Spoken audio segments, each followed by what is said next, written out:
Welcome to EPG Pathshala. I am Dr. Anish Koshi. I teach at the English and Foreign Languages University, Hyderabad.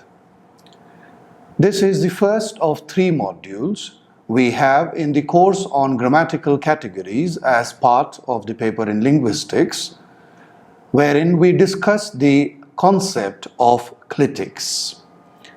In the first of these 3 modules, we would like you to understand the definitional properties of clitics, and then, considering that they are very close and similar to the idea of affixes that you are probably aware of from previous papers in linguistics, we would like to take you to a discussion on the distinctions between affixes and clitics.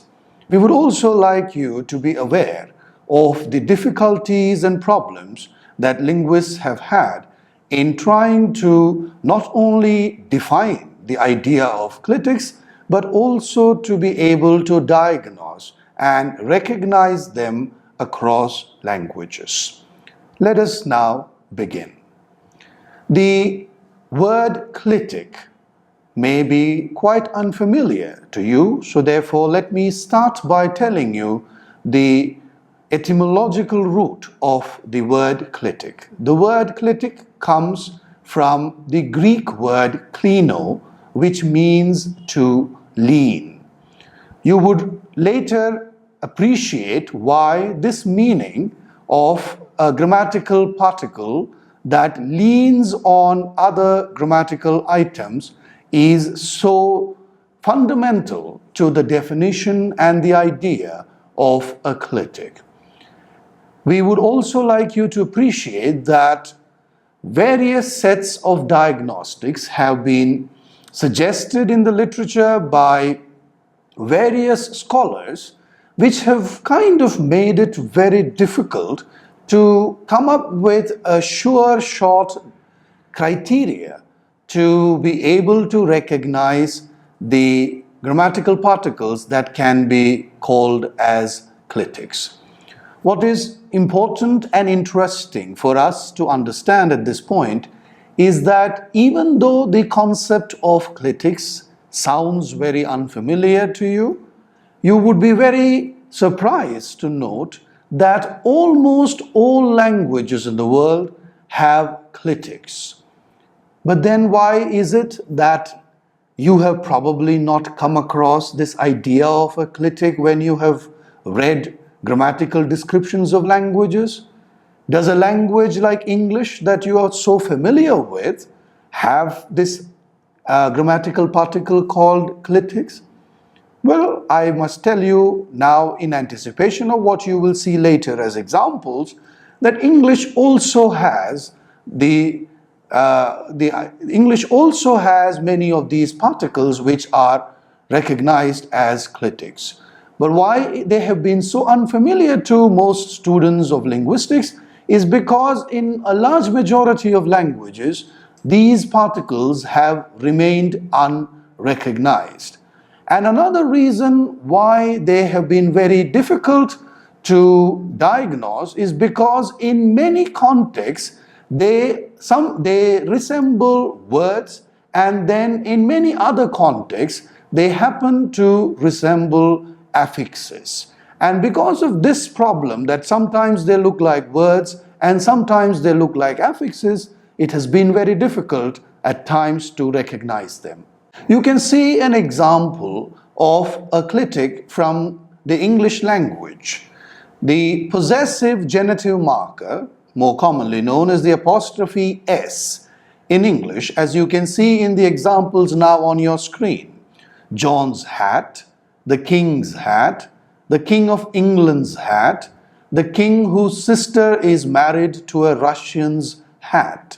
Now what you notice as you see these examples on your screen is that the genitive marker in English is placed always on the last word. Look at the examples again. They are on John, they are on England, they are on Russian, they are on king. Now, if you were to be asked as to who is the possessor of the hat, you would not have much difficulty in telling us that in the first example it is John, and in all the other example, irrespective of how long the example is, the possessor of the hat is King. But what you notice very surprisingly is that in English the apostrophe S does not appear on King in all these examples except the first one. Now this is something that is almost impossible to imagine for a prototypical affix.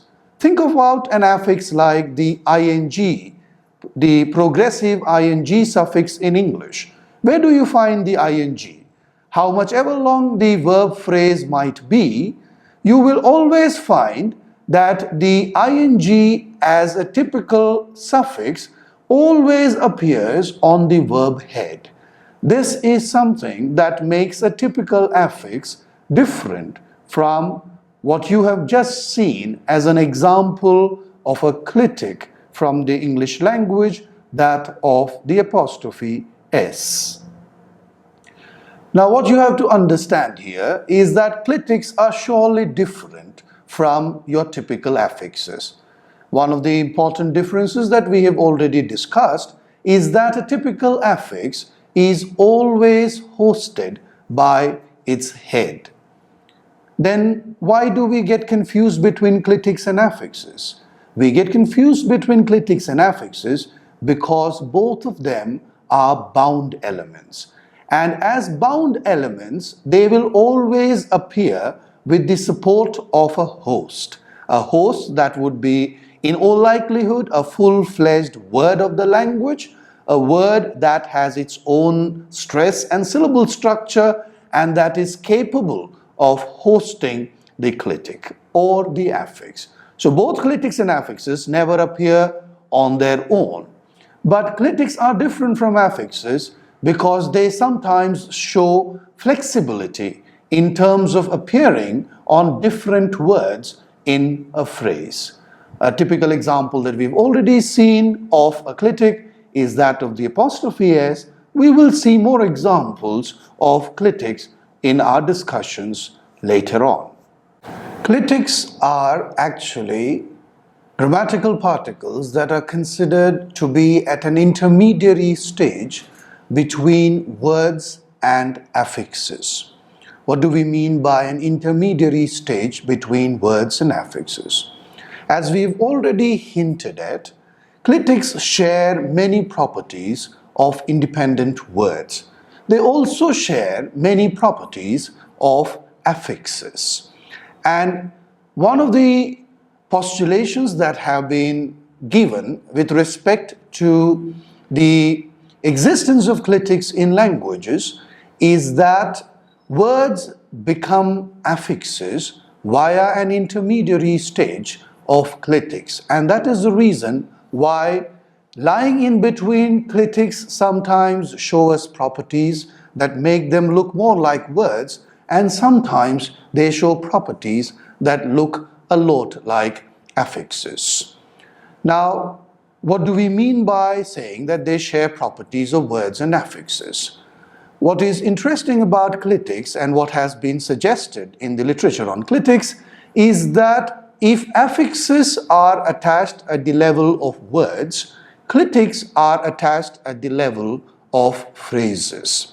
As particles that actually derive from independent words, they share and retain some of these properties with the words. And one of the properties that very often we see clitics retaining in comparison to words is their property to be able to move and be more flexible with respect to the choice of hosts that we find.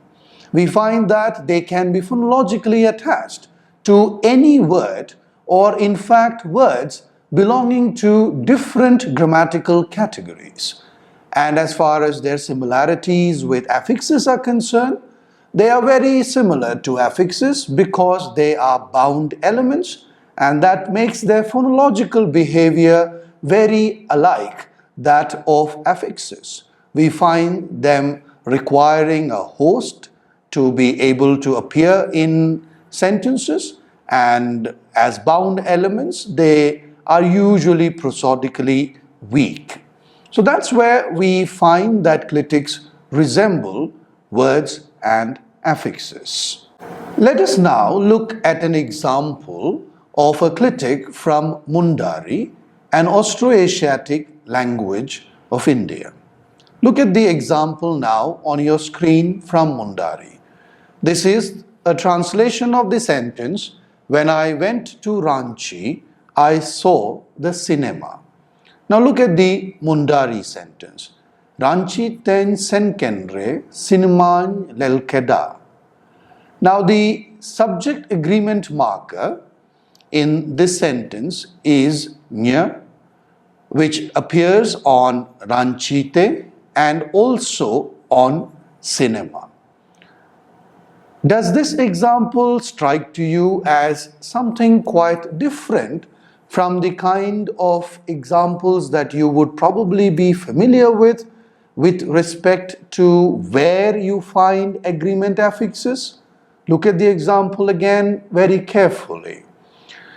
In typical cases, what you would find is that if you had the verb went and if you had the verb saw, you would have the agreement markers coming on the verbs. So in a typical language which has inflectional agreement affixes, you would find that the agreement marking for the pronoun I, the subject I, would appear on went and would appear on saw.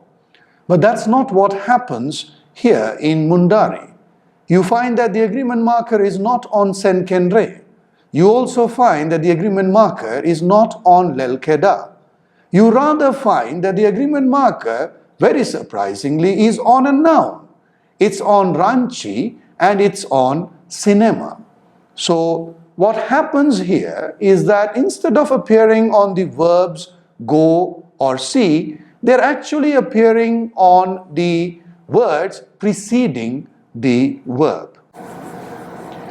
What makes them very different from affixes, of course, is this very property that you see them not appearing on the verbs. After all, agreement markers should appear on the verbs. But what makes them also very similar to affixes is that they are indeed bound elements. You don't find near the agreement marker standing on its own. It requires the support of the nouns on which it appears. This is something that is very important for us to understand when we try to understand the idea of clitics. Clitics have this very unique ability to appear on words with which they have nothing to do. Now this is something that's quite impossible, as you would know, for affixes.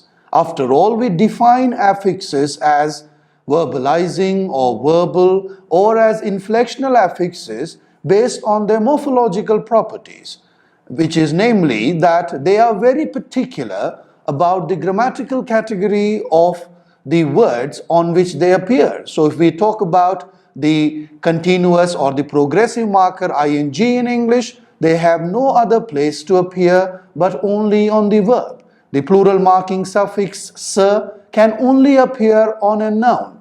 The agreement marker sir, which comes with third person singular subjects, only appears on verbs.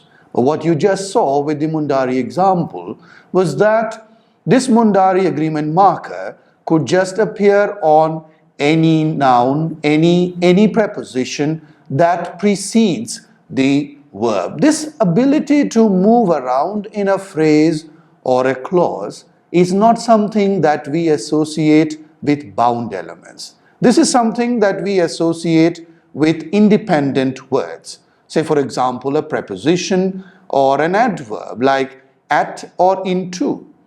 Now, a preposition like at may appear as part of a noun phrase when you want to say that he is at the school. But it may also appear as part of a phrasal verb. And so you may have at appearing as part of verbs or at appearing as heading prepositional phrases as part of noun phrases. So we do find that words have flexibilities, but we surely are aware that affixes are very particular about their hosts, and therefore when you find that certain bound elements have this flexibility, you have to start suspecting that you're probably witnessing not an affix but a clitic. Let us also draw your attention to a very important convention in writing when we try to denote a clitic boundary and we try to denote an affixal boundary. The symbol that appears now on your screen, that is the equal to symbol, is used to represent a clitic boundary, whereas we normally use a hyphen to represent a boundary between a root and an affix or between two affixes. Now, one of the major problems that have been around when it comes to clitics is that scholars have found it very difficult to agree on a set of sure-shot definitional properties of clitics. This has led to various debates among scholars with respect to what is or what is not a clitic, with some linguists in extreme exasperation also remarking whether there is any necessity to even recognize a category like clitics.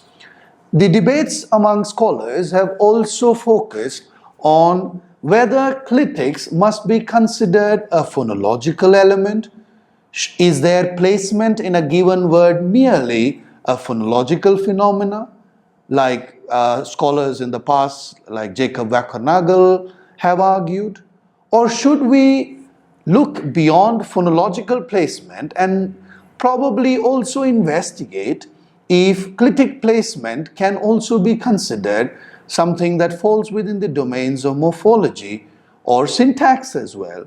Or maybe in a more open perspective to say that clitic placement could be an interaction between phonology, morphology, or syntax. As you can see, the difficulties that plague the definitions, the very idea of clitics, have made it very difficult for linguists to comfortably consign clitics to a single grammatical component. We are quite aware of this fact that clitics are very difficult to characterize and that there are various significant differences when we look at one clitic and then we diagnose another clitic. It is indeed very difficult to give you characteristics that are going to be unique and invariant. When you look at syntactic accounts of clitics, especially the generative account, or you look at the prosodic approaches to clitics, or the optimality theoretic approach to clitics, we will be looking at all these different theoretical approaches in a different module. What you notice is that clitics are accounted for and understood very differently in different theoretical approaches. There has been quite a widespread debate and disagreement on the classification of a particular bound element as a clitic or as an affix. What is interesting and something that scholars of clitics have started recognizing now is that many of the definitional properties of clitics that were based on the study of many European languages, like many of the Romance languages like French and Italian, have now been questioned with newer diagnostics, with newer definitions that have been proposed to explain or understand the idea of clitics. It's very interesting to note that now linguists have started questioning if the French and Italian clitics that were for a long time recognized as clitics are actually clitics for the reasons like they are said to be highly selective of their morphological hosts. Now you expect that affixes would be very selective of their hosts, and one of the definitional properties, as we told you earlier, of clitics is that they're quite flexible with respect to the grammatical category of the host to which they attach. Now, considering that many of these French and Italian clitics are very particular about the morphological hosts with which they appear, linguists have started questioning if they are actually clitics. We also find a very similar dispute with respect to the pronominal clitics in Romanian. Now, what happens in Romanian is that you find that the pronominal clitics appear in the role of agreement markers, but what you also find is that there are also independent standing pronouns in the same structures, which make it a clitic doubling construction. So on the one hand, we claim that pronominal clitics which act as agreement markers are reduced forms of personal pronouns, and then we find that in Romanian, both of them can appear in the same sentence, making it very difficult to be justified as clitics proper. Also, we find that these pronominal clitics appear only with the verb, and that makes them very similar to inflectional affixes. We know that when a language has agreement, subject agreement, which is a typical inflectional affix, you're going to find that appearing on the verb. So that the clitics in Romanian appear only on the verb, and that they also appear as part of clitic doubling constructions have made scholars now question whether these are actually clitics. Now, this is just to tell you how difficult it is to identify and analyze clitics. So what we now find in the world of clitic description is that many of the principles that were earlier postulated as sure definitional and diagnostic principles have been reduced to mere tendencies. So when earlier you found that they said that clitics could randomly choose hosts, now we are told that clitics could also be very particular about the hosts to which they attach to. While earlier we were told that they are always phonologically dependent on their host, now we are told that clitics can also form words by themselves, what are now known as clitic-only words. We also find that clitics can now be also attached to already existing bound bases like auxiliaries, question particles, etc., and then form phonologically independent words. Now let us look at some of the differences between clitics and their closest counterparts in grammatical structure, the affixes. There you have to be very careful that while we discuss this, we are underlining the fact that no one diagnostic can be or should be seen as defining for a clitic. It is usually a combination of a bundle of features that help us to diagnose a bound element as being an affix or as a clitic. One of the major differences that we see between clitics and affixes is that affixes are always very particular about their hosts. All affixes attach to lexical items which are already specified for their class membership. That is, an affix can only come with a word when that word belongs to a particular grammatical category. They are never syntactically free to move from one clause to another. On the other hand, what you find with clitics is that some clitics are syntactically free. They can have varying placement. They can even move from one clause to another, what have been characterized as climbing clitics in the literature. But what is more common is that clitics can take words of different grammatical classes as their hosts. Many clitics are not particular about the hosts to which they attach, and in most of the cases it is only for prosodic reasons that you find that a clitic is attached to a particular host. Look at the following example from Mundari. In this example that appears on your screen, what you will notice is that the agreement clitics are hosted by nouns because they happen to be the words that precede the verb. If the verb is preceded by an adverb or an adposition or even a pronoun, it is eligible to host the agreement clitic. And when no words precede the verb, then these agreement markers are seen to appear on the verb complex itself. On your screen now are two examples of Mundari. In the example numbered second, you find that the agreement clitic is hosted by an adposition, and in the example which is numbered 3, you find that the agreement clitic is hosted by the verb. However, we find that in Mundari there are also clitics which attach to lexical items which are specified for class membership. In such cases, these clitics and their status is determined by other parameters.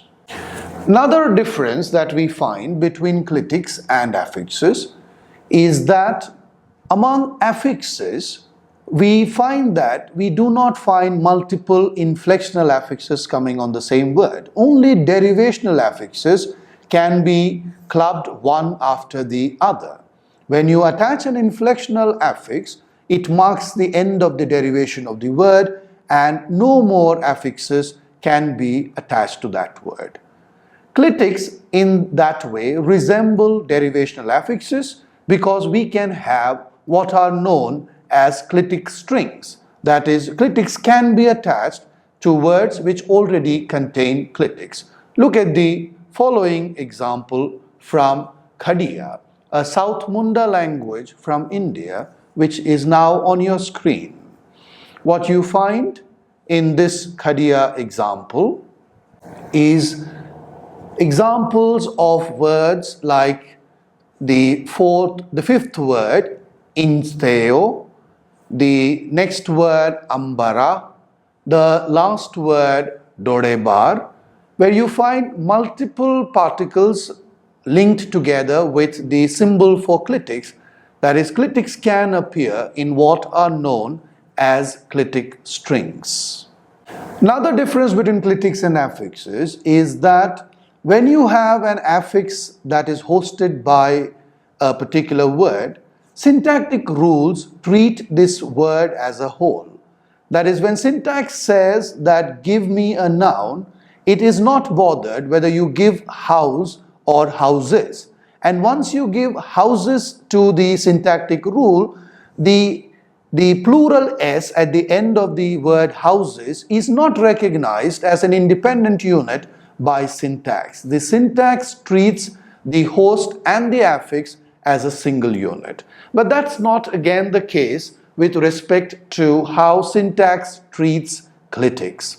Let us look at an example here from Pnar, an Austroasiatic language of the Mon Khmer branch. Look at the example that appears on your screen now. In the following, in the sentences that you see on the screen, the first sentence shows the object nominal mango as an independent word.